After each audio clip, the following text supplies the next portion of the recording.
Welcome to LOA Today. I'm Walt Thiessen. With me today is life coach and LOA teacher Joel Elston. This is your daily dose of happy. We are so happy you decided to join us today. Okay, Joel, we have no excuse today. Jen actually came up with a good topic for us. It's about having no excuse. Well, we better do good with it then. And it came, of course, from one of your TikToks where you posted a note that said that excuses are expensive, which is, I can't honestly say I'd heard that phrase before, but as soon as I read it, I realized, well, yeah, they are. Funny thing is, when we're making them, that's the time we're least likely to think they're expensive. Isn't that funny? In fact, it's probably the opposite when you're making excuses. But when you realize, when you, especially in the context of that, I'm generally talking about making excuses to yourself of why you're not taking action, why you're not doing the things. But it can be anyone. But it works either way. Yeah, it doesn't matter which direction it is.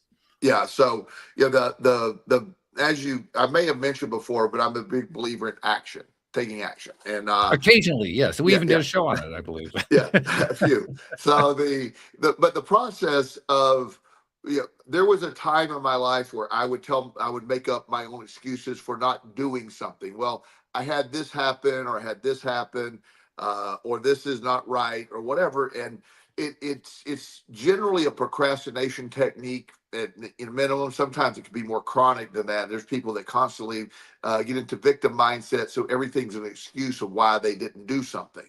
Yeah. One of the things when I have people that work for me, like assistants or depending on what role they'd be working, I need somebody, like, excuses don't fly with me. I'm not asking for an excuse. I just simply like, for example, here's 5 things I need you to do today. Please get these done. Let me know if you're not going to be able to get them done. I don't need an explanation of why. I'm really good with, I got 4 of the 5. I didn't get this done today. I'll get on that tomorrow or the next time I'm available. I'm fine with that. I just don't like to hear the this happened or this happened. The reason that I think excuses are expensive is because they can become very much they're a delay tactic in most people's journey. Excuses are a delay or a detour that's not generally productive. Yeah, I think I'd agree with that. I think when I first read the phrase, which was about 5 minutes ago, I resonated with it because what makes it expensive in my mind is that you're paying a price to get nothing of value. Exactly. Like, and well, what's the point of that other than to lose the money or to lose whatever it is you're paying? So excuses are sort of adjacent to blame in my mind. They're yes. And as you know, I'm not a fan of blame anyway in any arena. And one of the things I like most about you, actually. Yes, it is what it is. Let's deal with it. The pure stoicism of all that. Yeah. We could spend all day. Like, one of the things I find fascinating, and this is, I don't think I'm going to get too political here, but some event happens. A school bus crashes. Okay.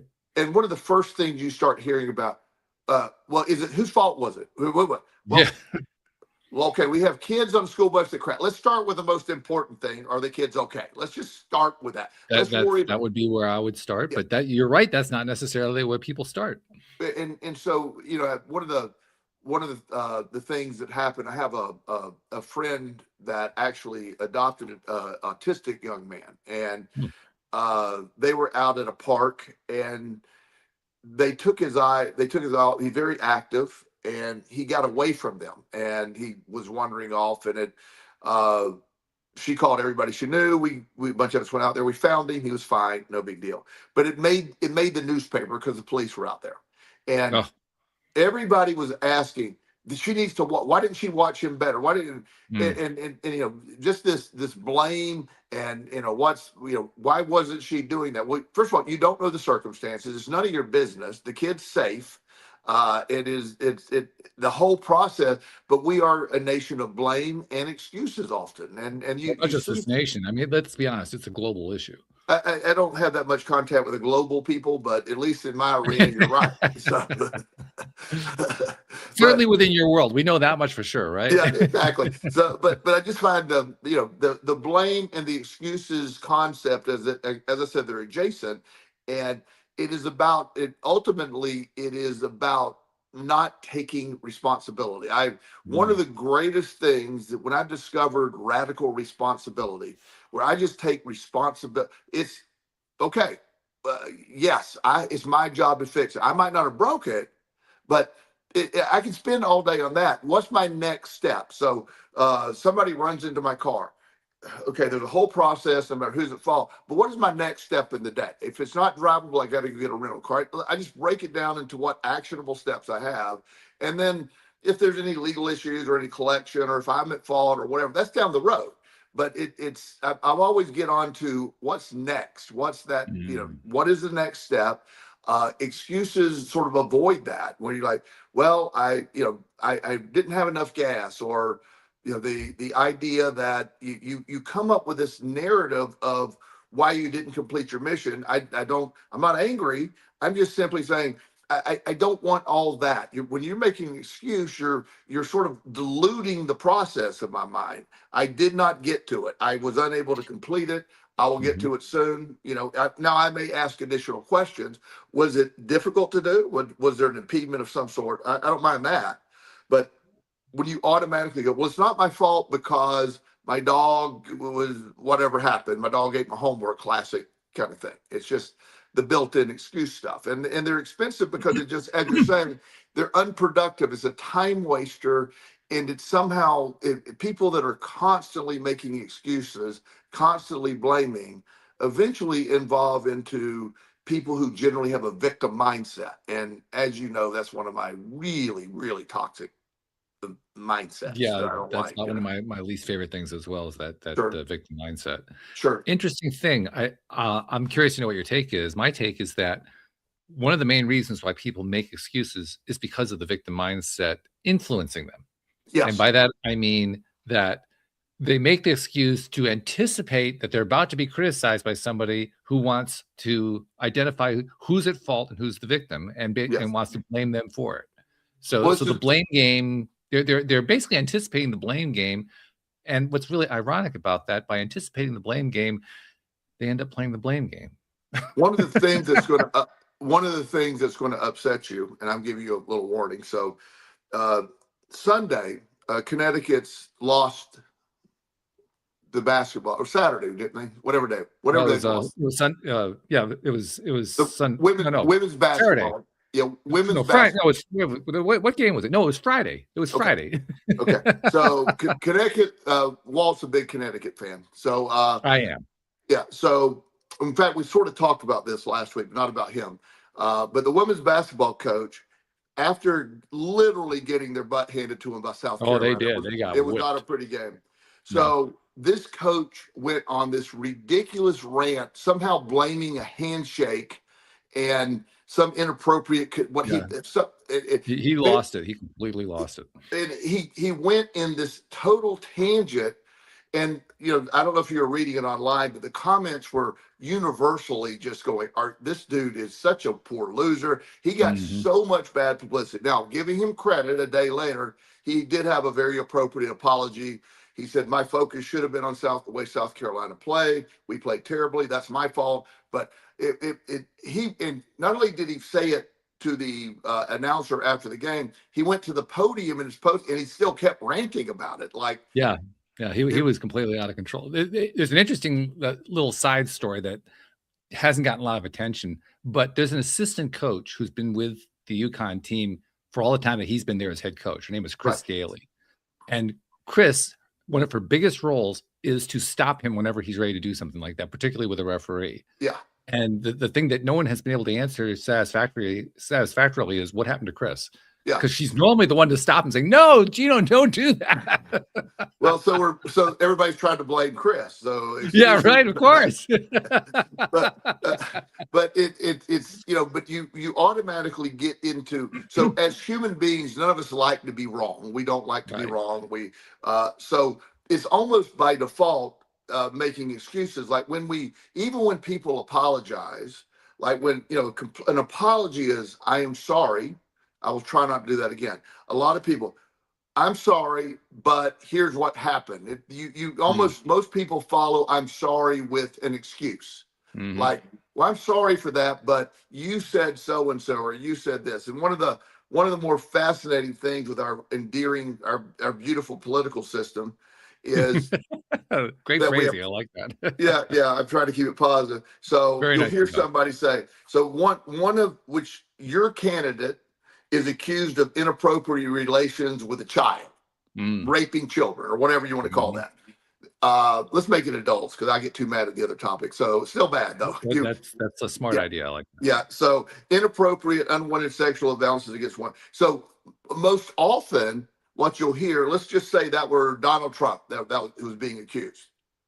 Well, Trump supporters will go, well, Joe Biden sexually harassed 17 women. It's Yeah. almost like we totally ignore the Mm. okay, we should be sexually harassing no women. Let's start with that. But it's That would be a almost, good idea. Yeah. yeah, Mm. it's almost like, well, your politicians were. So the same people that were horrified by Bill Clinton getting orally satisfied in the White House many years ago Hmm. were, they were horrified, but they weren't upset that Trump paid off his hooker with campaign funds. It's like, what's wrong with that? I love it. Yeah. That's So funny. but you see that. So you see the excuses have become, an automatic kind of thing. It's about not accepting responsibility, not accepting blame. So I try to find, as I said, I try not to make excuses. Sometimes, I might feel like there's an explanation of why, but I'm like, no, the answer is no. I'm not going to be able to Mhm. make it. I'm sorry. Out of courtesy, I will often tell you, like if we can't do a show Monday because my day just went crazy, I'm going to say, Walt, not able to do the show. Monday fell apart on me. Not an excuse. I'm just telling you That's what happened. Yeah. that's what happened because we're friends, and I just get. But otherwise, I could just simply say, Walt, I just can't do the show tonight, and you wouldn't care Hmm. if I give further explanation because I don't Sometimes need you've to. actually said it that way, and that's fine. Yeah, when you do the same thing, if something happens with Yeah. you, it's because Yeah. we're not taking it in any other way. So that's the part for me that I really enjoy is when I don't make excuses. I don't try to, ultimately, I try to find where my power is and my responsibility in this. And that's pretty much it. And it makes life a lot easier. I don't give excuses. Don't accept them either. But I also look what my role is in any scenario. It might not be much of a role, but I'm not going to sit here. Yes, that was wrong, but I can't fix that. There's no value in excuses. There's no value in blame. I was sitting here as you were as you were saying that. Excuse me. My throat is filled up tonight. As you were saying that, I was sitting here thinking about a video I saw. It was a young woman who's a coach. She's a dating coach, and she was commenting on some other video that she'd seen of another young woman who I guess had a really bad day or something, and had kind of gone off the handle when she was working out at the gym, and some guy uh, came over and said hello to her, and she ended up reporting him to management for sexual harassment because he said hello. So clearly, this is a reason for the dating coach to start getting on the case of the woman who made the video. And then she shows the second video from the woman where the woman is apologizing. And this is where it got really interesting for me because the woman who was apologizing, she was making excuses, but she was also trying genuinely to apologize because apparently she'd taken a lot of flack from people who had seen the videos. Sure. And she was pretty embarrassed, pretty humiliated about what had happened, and very regretful that she had done it in the first place. So she was doing her best to apologize. Yeah, she was making some excuses while she was doing it, but she was also genuinely apologizing. this is where it got really interesting for me, because the dating coach then proceeded to start finding all the different ways that the apology wasn't good enough. And I thought, well, this is really interesting, isn't it? Wow. Because it kind of shows how fine the line is. I mean, we have conversations about stuff like this all the time, Sure. and it's a line that we're always cognizant of. Like, at what point are we talking about something, and at what point are we actually starting to get critical about somebody else's behavior? Yeah. And it's a tough line. Yeah, it's an important line to find and to know where it is. But man, it's so easy to cross over. And there was a perfect example of it. This professional dating coach was crossing that line without I even agree. realizing it. And years ago, one of the things that I appreciate, I love when people just own something. When Mm, years ago, David Letterman was having an affair with one of his staffers, and mm, he was blackmailed before his show and told he needed whatever that money was, or she was going to come forward.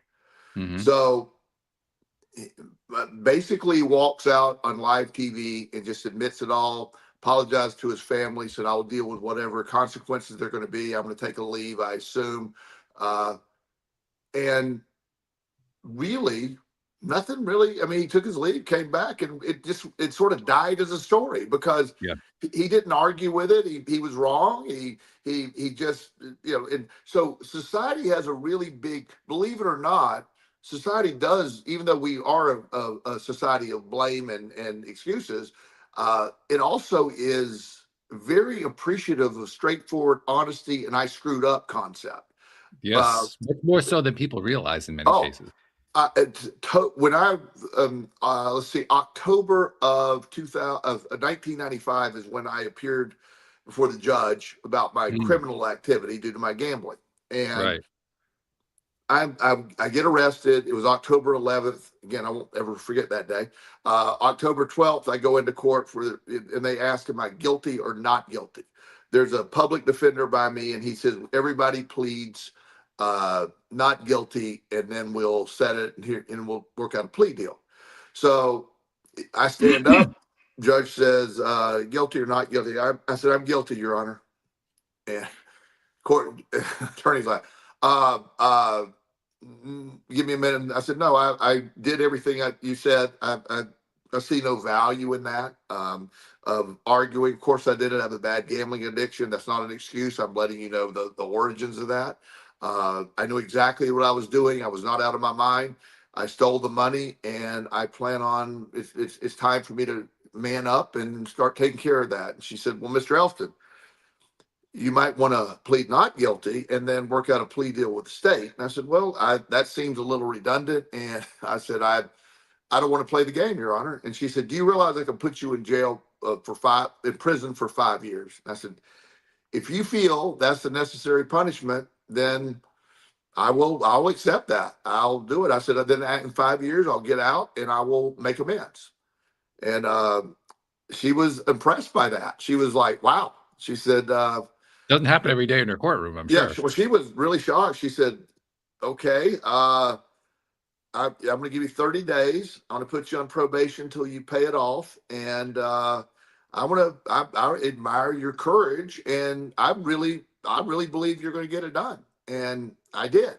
And so it was no attorney in the world would ever tell you to do that. That's a No, ridiculously legal. Yeah. not even slightly. No. Yeah, but in this case, it was just me standing up, and I've always been a big believer when like my kids, for example, when my kids screw up, they know me pretty well. Just admit it. The lying piece is what drives me. The admitting piece we can always get to the solution pretty quickly.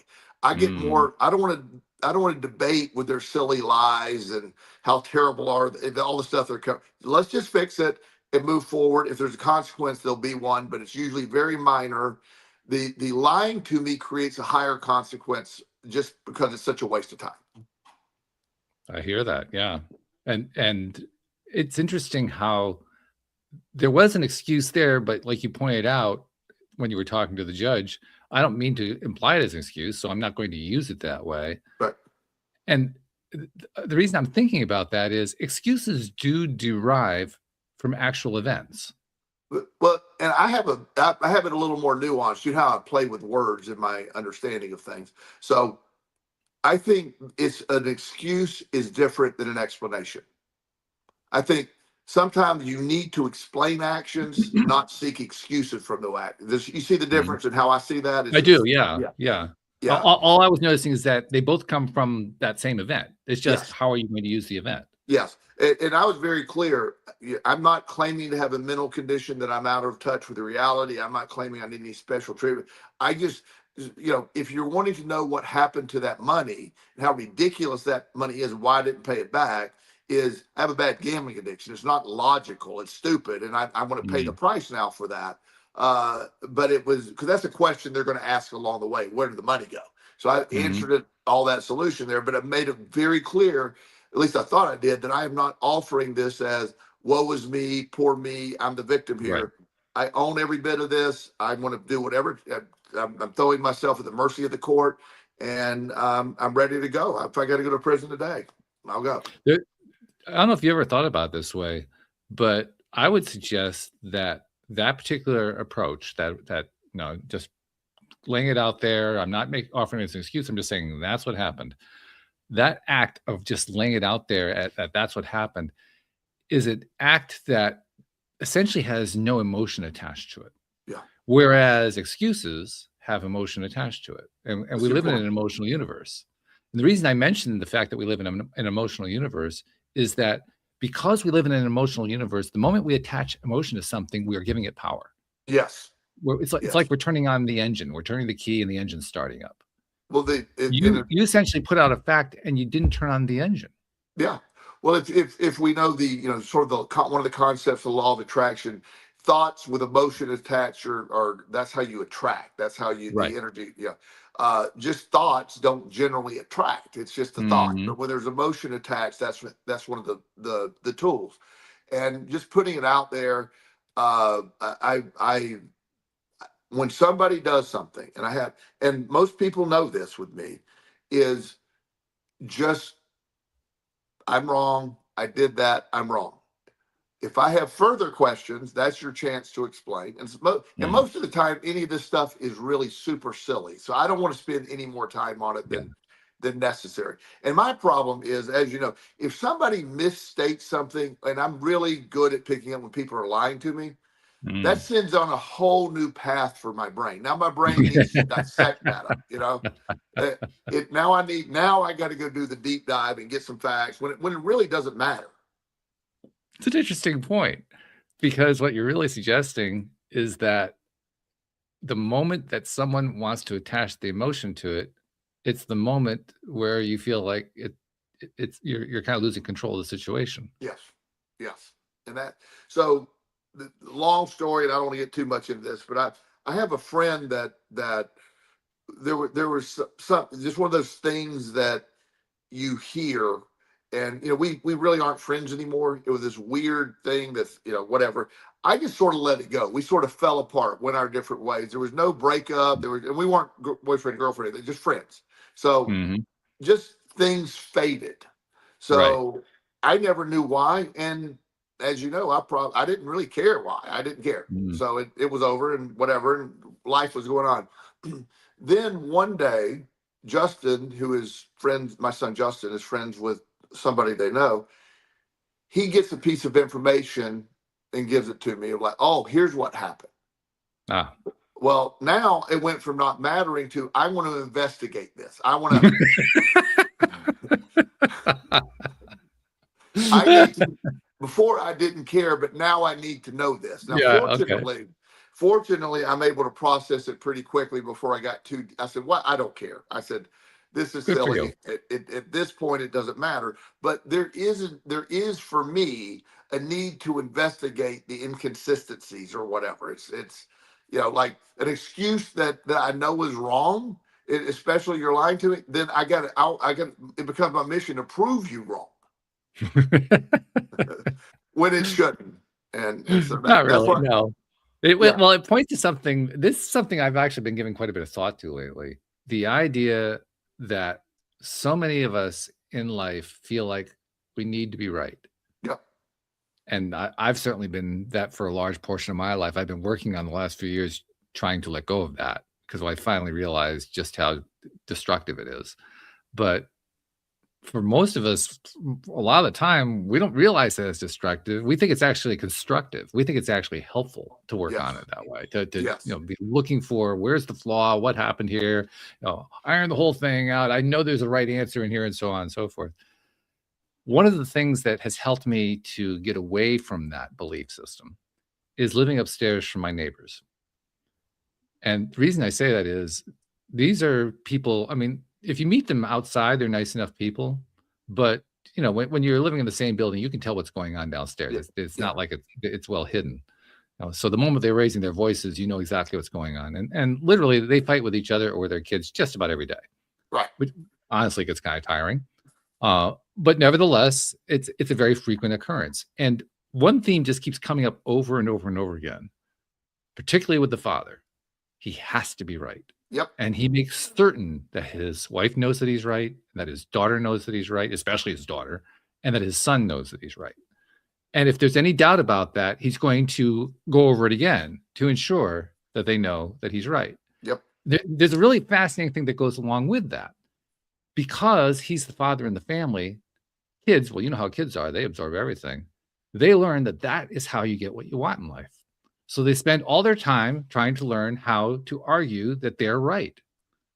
And the father gets furious because now they're arguing with him. Yeah, and he's training them. One of the things I discovered, and it took a friend of mine to point this out to me, is I grew up in a household where nobody admitted they're wrong ever. Mm, There was always an excuse and a reminder of some other event that made that person behave. of So course. Yes. yeah, so and my mom was the origin factor there. To be honest with you, my Okay. mom was really bad about, well, this happened, but it's because you said this or you did this or whatever. So Yes, yes.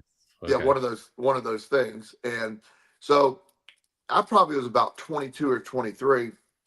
And you know how you have a sort of a clouded view of your parents. They're your parents, and you never really think, but they're just there. You love them. They're sort of unconditional, and you never really think of them as being wrong when you're younger.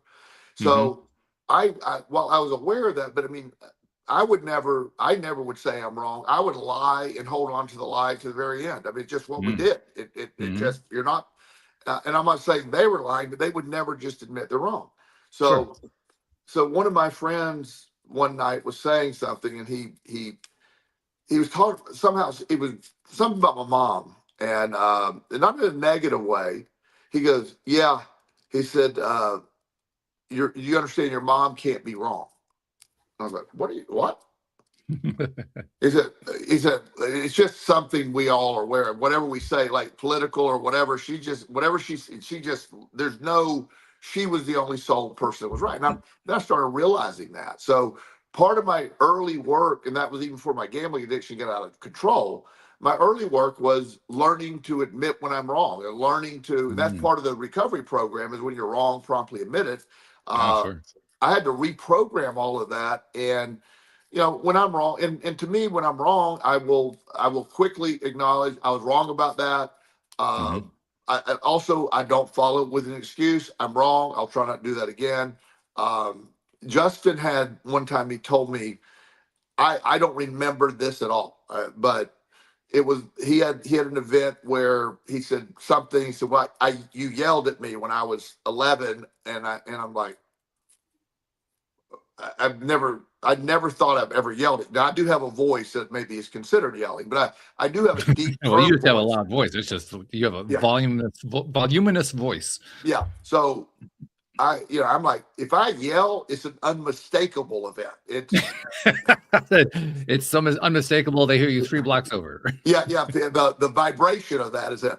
So so one day he was mad about something. He said, "Well, you were out 11, you yelled at me," and I even forget what I yelled about.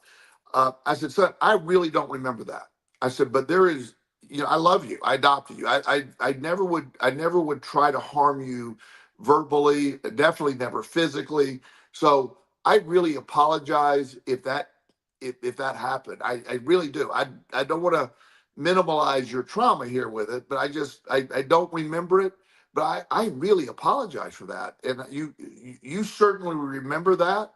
So I'm sorry. And he's like, oh, okay. I mean, it was, It that was, diffuses it. it diffuses it. And I could spend all day going, well, I didn't, there's no way I did that. I to this day don't think I did, because it's just not, me as a parent, that's just not the way I would parent. You It's wouldn't fit. just, Yeah, I get you. yeah. Yeah. But nonetheless, he could have, I might have used too deep of a dad voice that day, and he was sensitive to that, possibly. I don't know, That's but possible. Yeah. yeah, but being able to admit you're wrong and move on. I've seen very good friends, not necessarily my friend group, but I've seen people just totally in friendships over not being able to admit they're wrong, not being able to communicate about it. And the thing that has helped me the most, I think, to understand how little value there is in trying to be right all the time, is how I've recognized that when I try to be right, especially with somebody I care about, what I'm really doing at that moment that I'm trying to be right, especially if it involves them, is I'm trying to show them that they're wrong. Yes. I'm trying to in some way make it clear to them that they're wrong. And I don't know where I picked it up, but somewhere along the way, I finally realized that I was picking being right over how I felt about them. I have a term, you can, I will ask people all day, uh, is being right worth the person you care about's love, respect? You Yeah, care about them. Why worry about that? Why do we do that? yeah, It is human nature to automatically, I think, especially after breakups, people really feel they need to go state their case to make sure the other side sees it their way. I deal with that a mhm. lot with clients that break up. It's Oh, wild. sure. It's necessary feeling to them. Like, I Yeah, must have her hear me. And they're like, I'm like, okay, but it won't matter. which is, by the way, the most frustrating thought when you're going through all that, but Right, nevertheless, it's true. right. It doesn't matter, and despite the fact that it doesn't matter, we try to do it anyway. I mean, I certainly did it when Louise left me and our marriage ended. I was trying to find ways to identify how she screwed up. It took a long time for me to finally recognize. Well, I'd recognized it, but I wouldn't give myself time to look at it. I recognized that I contributed to it. I recognized that pretty early, Right. but I wouldn't spend time on that. I wouldn't give myself the same time I was giving myself to focus on what she had done wrong. And But when I finally was able to get myself to give equal time, if you will, that's when all of the angst went away. yeah, That's when all of the frustration went away. I mean, I can't say that everything was hunky dory after that. It wasn't, but the the the tension, the stress that goes with it, with going through a breakup like that, yeah. that just ebbed away, and Yeah. it happened really quickly too. That's the other part that's fascinating about it. Well, and it's such a relief when you're able to sort of see it that way. Again, getting back to the radical responsibility concept. Here's my Mhm. role. Um, I no matter how one sided it is, everybody plays a role in some of these things. There's Mhm. some minimal role. And Mhm. that's one of the things I try to help my clients see is, let's work on your side of it instead of rehearsing what she said and what she did. Let's not Mhm. replay that breakup conversation 50 times and try to, like, we're going to go to court and have a rebuttal. We're not going to do that. And I know everybody believes this, and it would be great if we could. The vast majority of relationships that break up, at least through, I've done this for years for my clients, most do not get a good closure conversation. This Most is don't. true. And I know that's a help. It would be great if every relationship you could step back and say, here's what happened. Here's my perspective. I'm sorry you feel that way or whatever. And then be able to sort of end. I don't have a stat, but the vast majority of breakups that I've seen my clients and my friends experience never get that closure conversation. And it's hard. It is, but it's an important thing to recognize Yes. because, like you say, that's the kind of thing we look for when we're going through a breakup. We're Yeah. trying to find that closure, and as you pointed out, it's not coming most of the time. There's a very good chance. In fact, not only is it not coming, there's a very good chance that a lot of the things that you want to know about, this is one of the best things you pointed out to me, and I know you pointed out to others as well, that there are a number of questions that you want to have answered that you're never going to answered. That Right. they're never, the answer is never going to come. Right.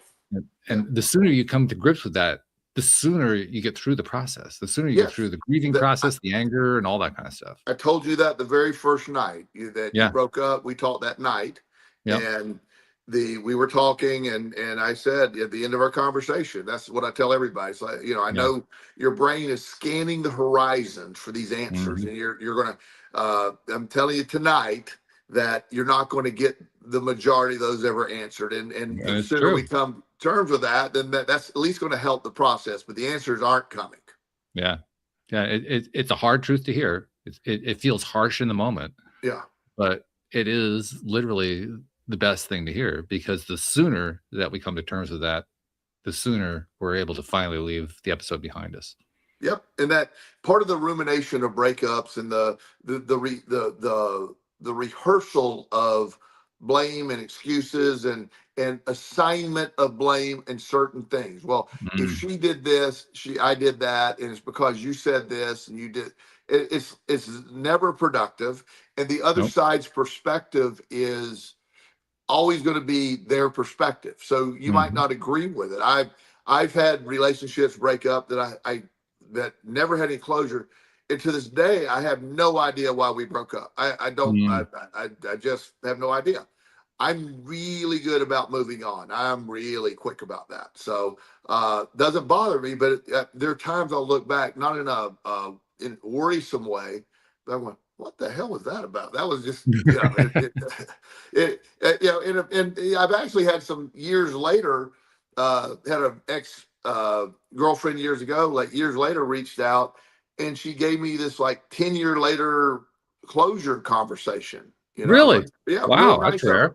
She called me and I said, "Hey, how you doing?" She said, "I know you," she said, "I know you probably hate me." And I go, "I don't really. I mean, be honest with you, I haven't thought about you in 10 years. So I'm not trying to be mean, but I remember the good times we had together." And she explained what she was going through, and she had met this other guy, and she thought she was in love with him. And and I said, "Okay." I said, "Well, it would have been a lot easier if we just would have had a normal breakup." So, and she said, "But you were so nice, and I couldn't do that." And she said, "End up being an asshole anyway. We were together 6 months, and I lost that relationship and lost yours." I said, "Well, life lesson, I guess." And she said, "I Mm. really wanted to reach out to you because you never did anything wrong, and I never gave you an explanation. I thought it was really nice of Wow. you." Yeah. That's really, yeah, that's rare, but it's wonderful that she did that. Yeah, yeah, that's the only one I've ever had happen like that. It's really Yeah, cool. We're friends now. We, not in that's any great. romantic capacity, but she'll check in and laugh. She's very funny, has my sense of humor. So I think the belief system that we must defend ourselves, that we must make excuses, we not accepting blame. One of the things that I have learned for me is the quicker I just accept whatever it is, the next step, it comes quicker. If I'm debating all of this stuff, Mm. who's at fault, who's worse, it's such an exhausting technique that keeps me away from what that next step is, because I'm always looking for my Oh, next yeah. action step. So if you're stuck in the internal debate about excuses and blame, then you can't move on to that next action step because you're all your energy's over there. And it's very exhausting. I mean, that is the exact word to use. It wipes you out energetically really quickly, and Yes, it's an energy that's hard to get back because you're still focused on it. So yes, it's like you emptied out all of the trash, and there's all this room to put more trash in, but the moment you put trash in, it's still being emptied. It's a absolutely. continuous emptying process. Yes, yes, and that's big when you understand that. That's Oh, that's and exhausting. when when you constantly have that need, that drive to, "I'm not wrong, I'm never wrong, I want to, here's my excuse, I wouldn't have behaved this way if you didn't behave that way." It's when you understand, it sounds, it's like 8-year-olds talking. I mean, it's not, Mhm. there's no responsibility in that. And I know a lot of people, and you may disagree with this statement, but I know there's a general consensus that relationships require work, and they do. They require work. I'm not saying they don't, but it shouldn't constantly be. No. it's, you have to understand people can be in bad moods. There's gonna be a lot, so there's work involved. But if a relationship is consistently just your main thing, you can't just say it requires work. At some point, you got to realize this is not healthy. It's too much. And in fact, when you get that signal that says it's too much, that's your signal that you're in the wrong relationship. Absolutely. Because I mean, Absolutely. my marriage was a 23-year marriage. The first 20 years were really good. The last 3 Yes. years, not so good, but the first Right. 20 years were really good. And I can tell you from personal experience, it is the easiest damn thing to be in. Oh, When yeah. you're in a good relationship, it is so easy. Life is just the easiest thing in the world. They say Well, that there's the whole thing about you fall in love and you don't stay in love forever. And that's true. But it's really irrelevant because it gets replaced by this trusting situation where you just you don't even have to work at it.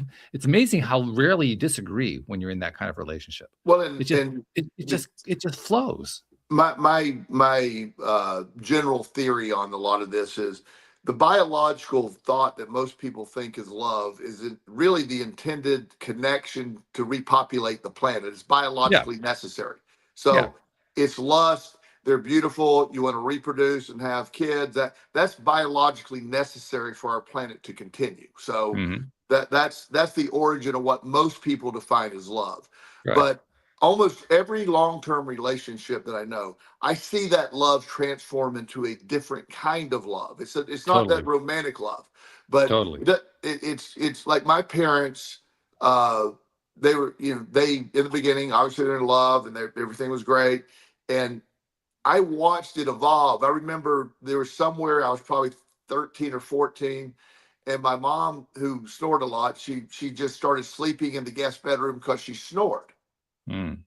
and that seemed really normal to us. It's fine. And Mhm. but as I've aged, I mean, they never shared a bed again the rest of the time. Yeah. They were they loved each other. They protected each other. Mom was there when Dad got hurt. Dad was there when Mom passed away. I mean, Mhm. they never. Their love evolved into a different kind of love. It's a feeling. Right. It was comfortable. It didn't require a lot of effort. And so most people that believe that romantic love, and so I do know some people that keep that going for forever, it seems like, but the Sure. vast majority of people that I know, it just evolves into a different thing. I would say it's a very accurate depiction. I think Yeah. that's the way it tends to work out in most cases. And it's one of those things where you really can't be black and white about it because I don't think the romantic part ever completely goes away. Right. It may recede, it may reduce compared to, as a flying frenzy at the beginning and doesn't stay a flying frenzy, but that Right. doesn't mean it goes away, Right. you know? What does happen is that the other kind, the relationship kind of love that you were talking about, the one that you described as the replacement. I'm not sure if it's a replacement, but it certainly seeps in very quickly, and I that's the call it one maybe that's that evolution. It's an evolution. okay, yeah, I can go with that one. Yeah. Yeah, it's an evolving love, Yeah. uh, but it seeps in so easily that you don't even think about it. No. I mean, really, there's no energy that goes into it, no effort that goes into it. It's not like you have to plan like, "Oh, we gotta make sure we're protecting" it doesn't work that way. No. It's just there. And that's when it gets very comfortable, and you're able to. That's how life should be. It's so. Yeah, I've always pushed back on the notion that it's constant work. It's there's work involved, but it shouldn't be just constant battles and fighting for all of this and fighting for all of that. And it's part of the process. And I just see that happening there, that as people age, obviously things change. One of the things that I'm a big believer in, and as you know, I reframe words all the time to match what I want. mm, Like failure to me is a great word. right. um, One of the benefits of being old. In fact, you commented this week. Oh, you're I not did. old. Yeah, and I'm like, no, I'm old. But here's the advantage of old. At least my definition. I am incredibly strong, incredibly healthy. Uh, I don't care at all what other people think. When I was younger, Mm, those things were problems. I'm financially secure. Age has brought me, my brain, while still very good, is 1,000 times less active and chaotic than it was in my 30s. It's still oh, yeah, I hear wild, you. Yeah. So I have a list of things about aging that I love, and this is going to sound maybe a little personal, but one of the things I value greatly is, while not, how do you word this, not be too graphic, while I still enjoy sex, Hmm. it's moved way down the list of things. It's not the occupying my every thing.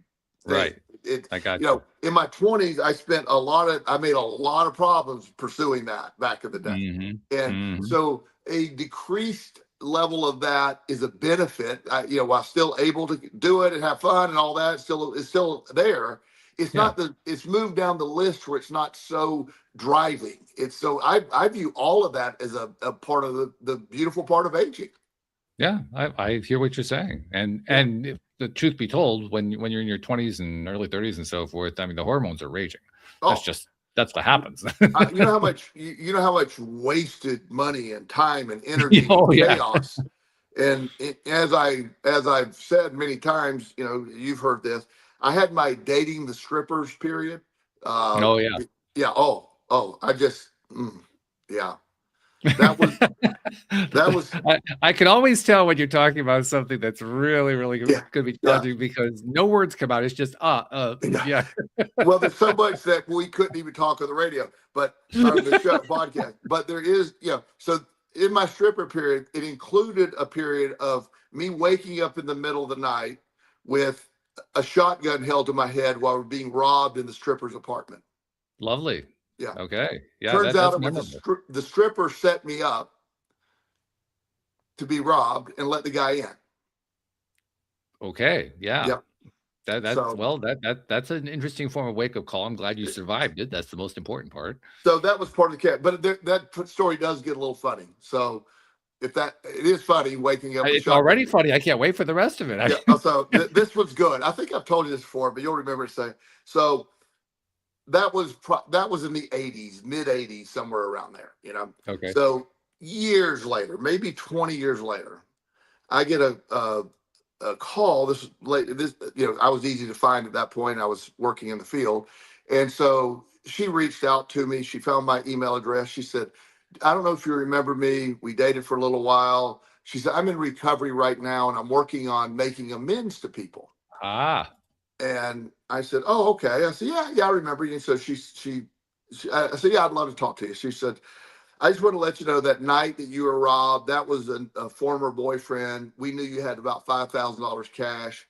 And I said, "Oh, really?" And she said, "I know that's so mean." I said, "Well, now that we're in the phone, I have an amends to make to you. I probably stole $12,000 from the money you had stashed in your secret spot from your stripping tips. So let's just call that even."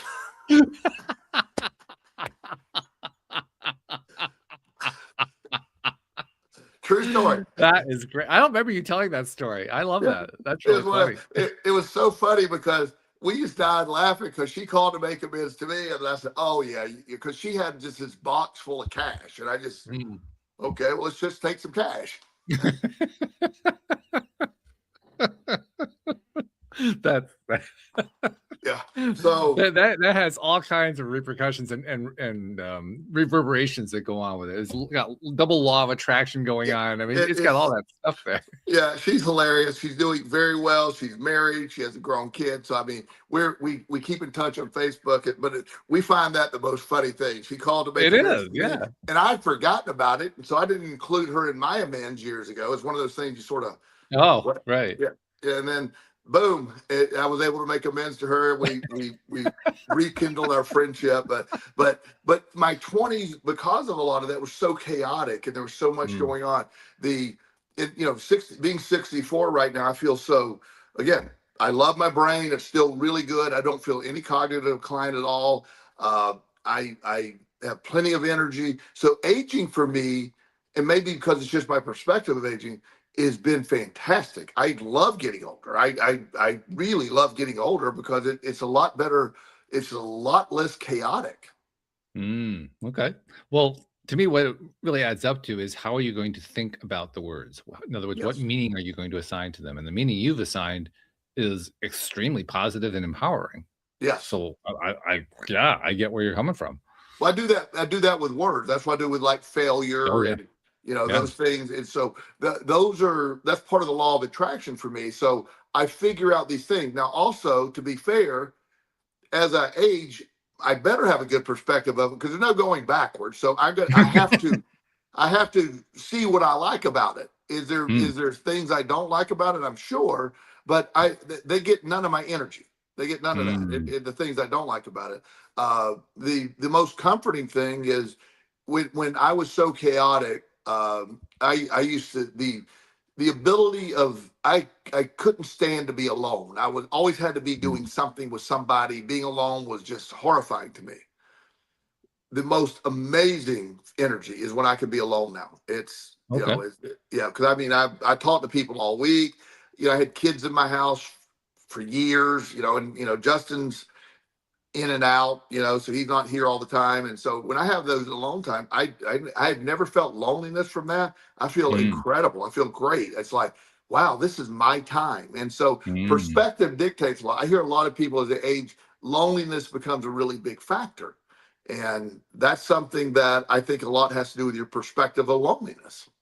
It also has to do with what your lifestyle is, because your lifestyle includes, like you were describing, you have clients that you're meeting with all week long. You've had kids in the house. You still have a young man in the house. He's a legal adult now, but he's still in the house. You have all these people touching your life in significant ways throughout the week.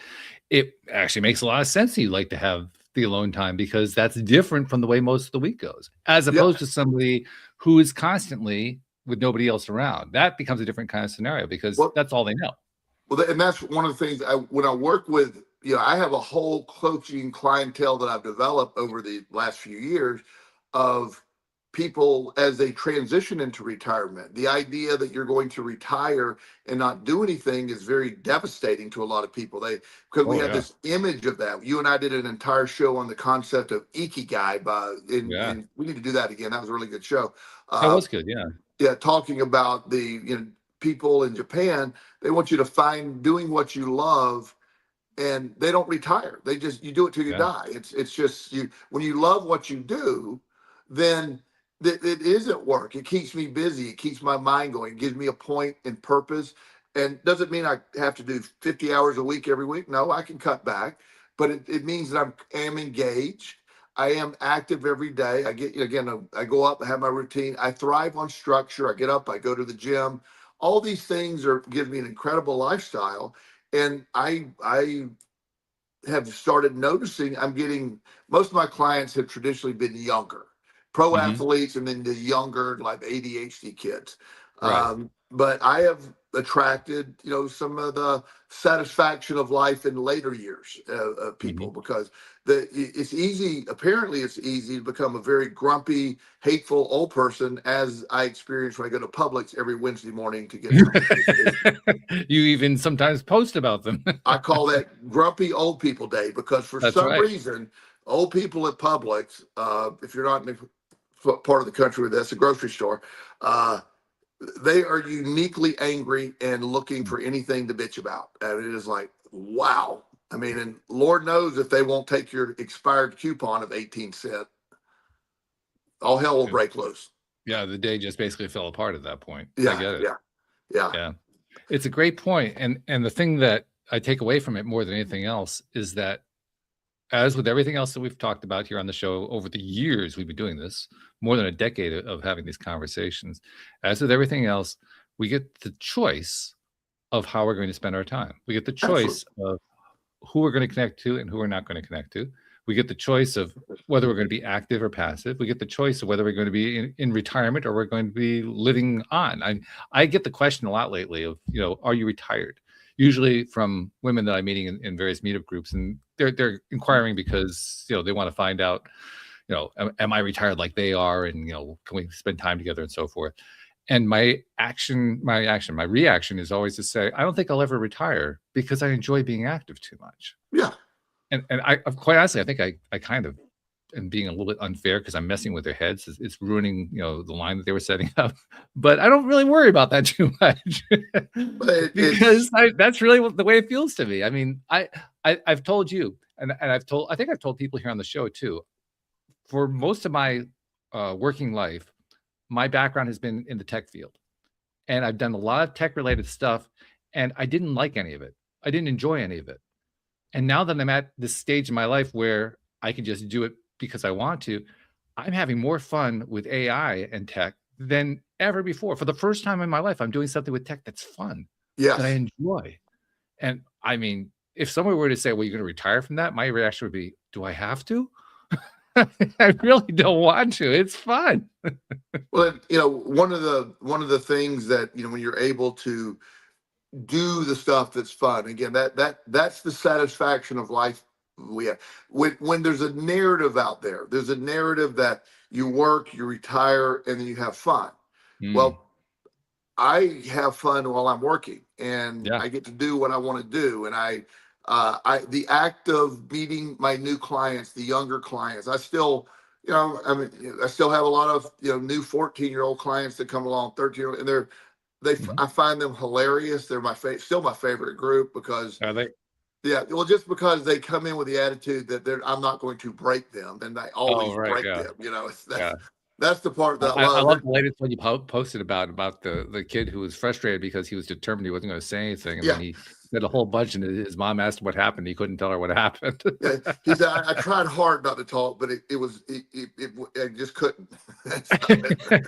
And he's a great It's kid. a tough problem to have, Yeah, yeah, but it's because a lot of times that, again, I'm sure I'm not the only one doing this, but traditional therapists come in at such a different energy to kids, Oh yeah. and I come in just with whatever to get them to talk. I just start with a term called motivational interviewing. I just start talking and ask Mm, questions, and mhm. it's what do they like to do? What's their fun stuff? I never get to the.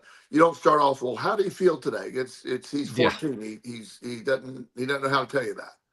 Yeah, and there's no reason for him to tell you anyway. That's why he's gonna shut up. That's why his whole Yeah, strategy is to shut up and not say anything through the whole yeah, interview. yeah, And yeah. His that's why mom you're said, ruining it for him because you're not playing by the game. You're not playing by the rules here, Joel. What's wrong with you?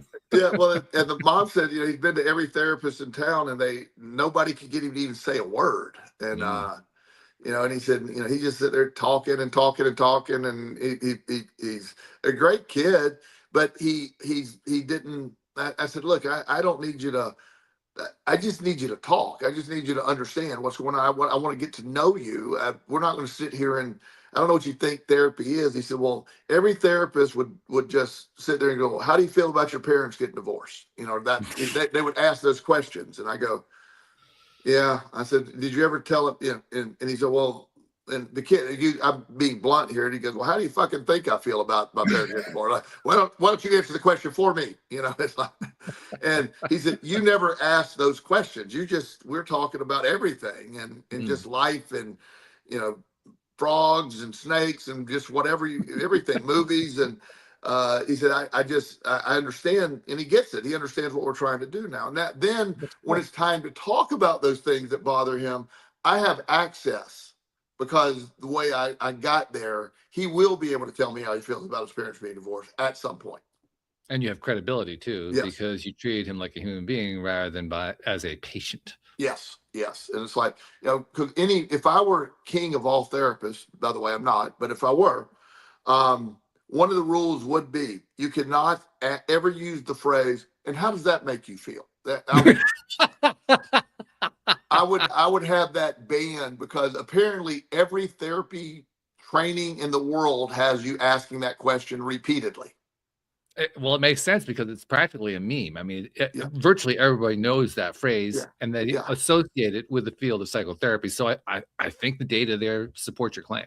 So it should never, And in fact, I have a lot of younger therapists that I've sort of mentored with a life coaching model.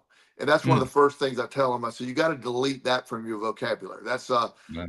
especially with the younger guys. They're just going to, you lose all credibility as a rational human being when you ask, well, your dad died, and how does that make you feel? You don't understand that they don't remotely see any value in answering that. So, And rightfully so. I mean, if anything, I think it demonstrates that the kids have a better sense of human psychology than the psychologists who asked that question.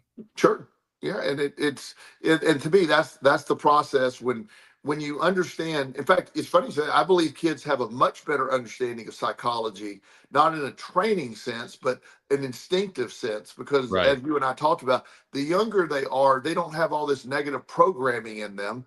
And so Oh, yeah. their emotions are more realistic and intact. Yeah. Yeah. And it makes it so much easier to have that conversation as a result because it's all real and intact. It's not, Yeah. you're not messing around playing stupid games like, well, so how does that make you feel? Yeah. Well, and I don't know if I mentioned this last week on the show or not. One of the more freeing things of working with children is they don't have the social protection in what they say. Mm, They have no filter. mhm, So mhm. did I mention the brunch last week about the 7-year-old? Did I mention that to you? I So don't think so, no. okay, so last week, previous week, I'm at brunch with a bunch of friends. We do brunch. There's about 20 of us, and it's one of our monthly traditions. I don't know everybody there, but my core group's there. But there's friends of theirs that show up. So Okay. there's one of my friends' daughter and her son is there. So the son's about 7, brilliant little guy. And so there's a lady that was there, and she was Oh, just well, you did talking. tell me this one, but this is a good story. I Yeah. know this one, yes. Yeah. So she was just talking, and you know how we'll make rhetorical questions out loud, and so she was just musing as she was eating her brunch, and she said, "I just don't know why I can't lose weight." And the 7-year-old, very innocently and very like, "Oh, nobody's answering that question." He goes, "Maybe it's because you eat so much food."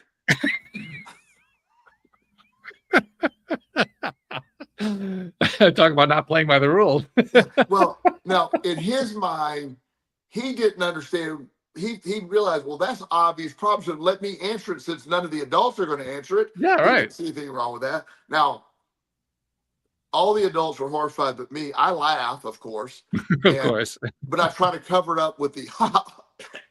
I try to turn it into a cough, but Right. It it didn't was quite real. fly, yeah. Yeah, and afterwards, his mom had gotten on him, and I go, "Bro, you made." I said, that was hilarious." He goes, I he said, "But it's the truth." I go, I know, it's the truth." I love it.